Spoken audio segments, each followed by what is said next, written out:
প্রিয় আমার বাংলার ও আমার নারায়ণগঞ্জের আপামর জনগণ ও আমার বিএনপির রাজপথের যোদ্ধারা এবং আমার নেতারা এবং আমার শহরের নেতারা এবং আমার ইউনিয়নের নেতারা, আমার ওয়ার্ডের নেতারা, আমি আপনাদের উদ্দেশ্যে, বিশেষ করে নারায়ণগঞ্জের বিএনপির উদ্দেশ্যে কিছু কথা বলার জন্য আমি ফেসবুকে আমার ভালোবাসা রাখতে চাই। আর সেই জন্য আমি স্মরণ করে নিচ্ছি সেই 1971 সনে যে যুদ্ধ হয়েছে, সেই যুদ্ধ আমরা দেখি নাই। আমি স্বাধীনতার 2 বছর পর জন্মগ্রহণ করেছি। শোনার পরে যখন হাঁটতে শিখেছি, বাজারে যেতে শিখেছি, তখন শুনেছি শহীদ রাষ্ট্রপতি প্রেসিডেন্ট জিয়াউর রহমান শহীদ হয়েছেন। কোথায়? চট্টগ্রামে। তখন আমি খানপুর বউবাজার থেকে দৌড়ায় আমি ব্যাংক কলোনি 12 নং ওয়ার্ডে বসবাস করি। তখন থেকে আমি জিয়াউর রহমানের নামকে আমার বুকে ধারণ করে রেখেছি। সেই থেকে আজ অবধি আমি আমার দেশের নেতাদের রেসপেক্ট করা শিখেছি, আমাদের আইনশৃঙ্খলা বাহিনীকে রেসপেক্ট করা শিখেছি, আমাদের সেনাবাহিনীকে রেসপেক্ট করা শিখেছি। কারণ আমি বাঙালি, আমি মুসলমান, আমি একবার মরি, বারবার মরি না। তাই তো আমি আমার ভালোবাসা নিয়ে ফেসবুকের মাধ্যমে সারা বাংলাদেশের জনগণকে জানান দিতে চাই, এদেশে বহুত রক্তের বন্যা বয়েছে, এদেশের বহুত মানুষ অন্ধ হয়েছে, বহুত মানুষ পঙ্গুত্ব বরণ করে বিছনায় ছটফট করছে, আমরা দেখি না। আমার মহান আল্লাহ রাব্বুল আলামিন জমিন সৃষ্টি করেছেন, মানুষ সৃষ্টি করেছেন, তিনির চোখ আছেন, তিনি দেখেন। তাই তো ভালোবাসা কখনোই বৃথা যায় না। ভালোবাসা দিয়ে কিনা যায় না, ভালোবাসা কাজ দিয়ে কিনতে হয়, কাজ দিয়ে ভালোবাসা কিনতে হয়। তাই তো এদেশের জনগণ প্রমাণ করে দিয়েছেন। আমাদের নেত্রী, তিনবারের সাবেক প্রধানমন্ত্রী, তিনি আজ আমাদের মাঝে নেই, কিন্তু আমাদের পতাকা বহন করে চলছেন। তিনি শুয়ে আছেন জিয়া উদ্যানে, এই বাংলার বুকে, জনগণের বুকে। এটাই বলে ভালোবাসা। এদেশের মানুষ শ্রদ্ধার সাথে তাকে স্মরণ করেছে, এদেশের মানুষ কখনোই তাকে ভোলে নাই, ভুলবে না কোনো দিন। সেই কাজ আমাদের করে যেতে হবে। শহীদ মরহুম রাষ্ট্রপতি প্রেসিডেন্ট জিয়াউর রহমানের উত্তরাধিকারী আমাদের তারেক রহমান, যাকে বাংলার সবাই রহমান হিসাবে জানে, পৃথিবীর মানুষও রহমান হিসাবে জানতে পারছে, পৃথিবীর রাষ্ট্রপ্রধানরা। তাই তো তিনি 5ই আগস্টের পরে এদেশের জনগণ তাকে ভালোবেসে ভোট দিয়ে তাকে সংসদ গঠন করে দেশ পরিচালনা করার দায়িত্ব দিয়েছেন।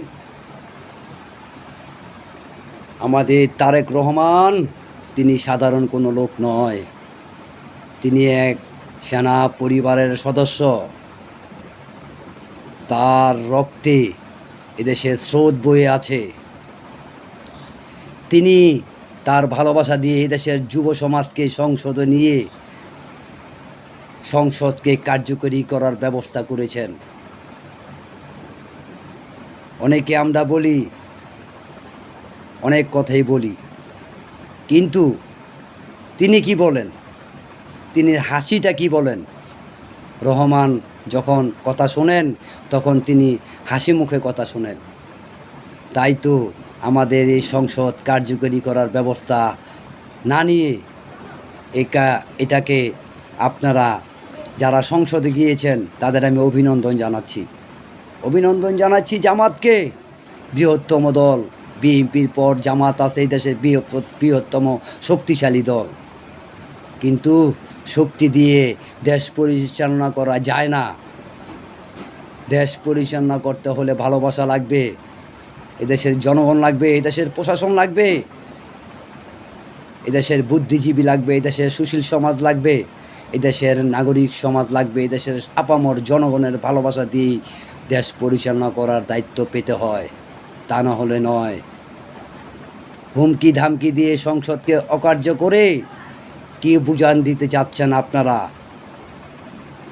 তাই তো আমাদের তারেক রহমান সব কিছুর পিছনে রেখে দিয়ে তিনি মহান আল্লাহ রাব্বুল আলামিনের কালাম সংসদে দিয়েছেন। সেটা কি আপনাদের কোনো কিছু বোঝার কোনো ক্ষমতা হয় নাই?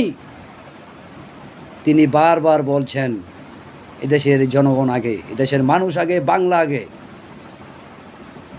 আমি থাকবো না, আমার বাংলা থাকবে, আমাদের দেশের জনগণের সুখ শান্তিতে আমার শান্তি। তিনি এটা ধারণ করেন। আমার নেত্রী বেগম খালেদা জিয়া জীবন যৌবন সমস্ত কিছু শেষ করে দিয়েছেন এদেশের পতাকার জন্য, এদেশের বাংলার মুক্তির জন্য, এদেশের বাঙালির স্বাধীনতার জন্য।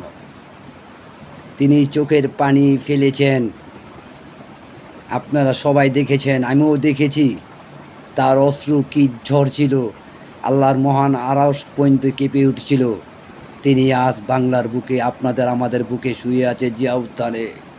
সেই নেত্রীকে অপমান করা যাবে না, সেই নেত্রীকে ছোট করে দেখা যাবে না। প্রিয় আমার বাংলার বাঙালি ভাই ও বোনেরা, তাই তো আমি তারেক রহমানকে অভিনন্দন জানাচ্ছি এদেশের সংসদকে সুন্দর একটি রূপে রূপান্তরিত করার জন্য। এদেশের জনগণের আশাই তো সংসদ, এদেশের ভবিষ্যতের তো সংসদ।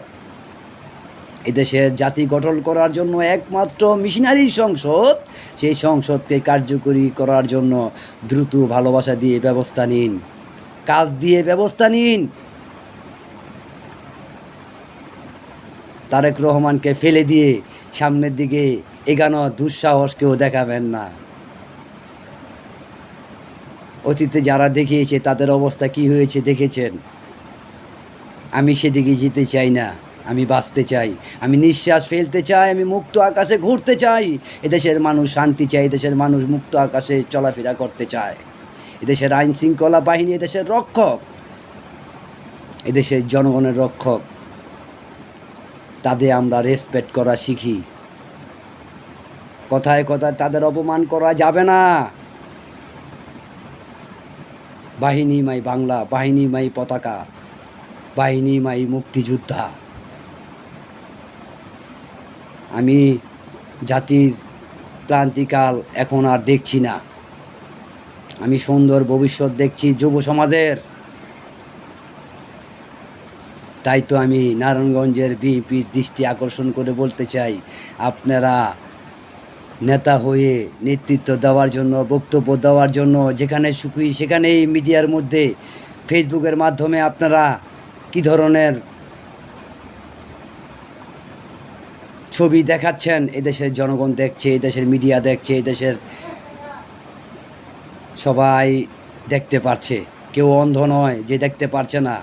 এগুলা পরিহার করতে হবে, বিএনপিকে শক্তিশালী করতে হবে, বিএনপিকে জনগণের দোরগোড়ায় নিয়ে যেতে হবে, জনগণের পাশে যেয়ে জনগণকে সেবা করতে হবে, জনগণের ভালোবাসা নিয়ে নেতৃত্ব দেওয়ার ব্যবস্থা রাখতে হবে। জনগণের ভালোবাসা ছাড়া কখনোই কারো নেতৃত্ব সুফল বয়ে আনে না। তাই আমি বলবো, এদেশের নেতৃত্ব দেওয়ার জন্য নিজেকে সুন্দর, স্বচ্ছ, পবিত্র করে জনগণের পাশে থাকুন। তাহলে আগামী সূর্য আপনাদের হাতে আসতে পারে, নহলে তো আপনারা অন্ধকারে তলিয়ে যাবেন। আর যাচ্ছি, আসবো নতুন কোনো ভালোবাসার কথা নিয়ে। Love you my Narayanganj, love you my Bangla, love you my Zia, I am Bangla.